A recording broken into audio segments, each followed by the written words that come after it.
ça justement, là on digresse encore un petit peu, mais ça m'amène à une question, parce qu'apparemment donc le fait de l'écrivain qui met ses tripes et qui projette sa personnalité dans ses romans, ça ce n'est pas un cliché, vous venez de l'exposer, mais alors en sens inverse, est-ce que justement, et je pense en particulier aux ateliers d'écriture qui ont lieu souvent aux États-Unis, qui donnent une sorte de narration type et de déroulement type, est-ce que ça justement, ça n'est pas en sens inverse quelque chose qui peut tuer l'originalité en ressortant justement à un ensemble d'étapes, j'ose pas dire cliché, mais au moins d'étapes et de scènes obligatoires pour faire un roman? Si je peux juste me permettre une très brève intervention là-dessus, je vais en parler déjà. Mais j'ai suivi des cours de créativité, ça s'appelle ça Creative Writing aux États-Unis. C'est pas aussi simple que ça. Hein. Ils encouragent surtout la créativité plutôt que de donner des outils clés en main. En plus, je pense que la créativité, elle peut ressortir, mais décuplée de la contrainte, justement. Après tout, je ne sais pas, tout notre théâtre classique, la longueur des actes était déterminée par la hauteur des chandelles. Hein, fondamentalement, c'est ça. Hein. S'il y a des actes, c'est parce qu'il faut changer la lumière. Hein, c'est pas plus compliqué.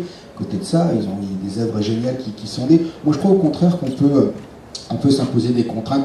Sur les Lames du Cardinal, c'est pas vrai pour le premier, mais pour les deux suivants, pour l'Alchimiste des Ombres et puis pour le Dragon des Arcanes, chaque roman est composé de 4 épisodes, qui lui-même est composé en 4 actes, exactement comme les épisodes de séries américaines. Et j'ai fait exprès, je voulais le faire. Parfois, c'est une tuerie de construction narrative pour arriver à quelque chose qui soit souple, élégant. Je m'étais vraiment mis des contraintes très très rigoureuses, mais ça a été un exercice en même temps extrêmement stimulant, exaltant, puisque non seulement j'avais ces 4 actes au sein de chaque épisode, mais comme j'ai 4 épisodes par bouquin, je voulais que le premier épisode soit le premier acte du livre, le deuxième, le troisième, etc. Donc je voulais avoir cette construction comme ça en gigogne. Ça a été parfois extrêmement pénible, extrêmement difficile à faire, mais en même temps exaltant. Je trouve que travailler avec des contraintes par moment, ça peut être vraiment profitable. Pour avoir participé à beaucoup d'ateliers d'écriture, je confirme que les contraintes, ça me fait sortir des choses que, a priori, j'imaginais pas être capable de pouvoir faire.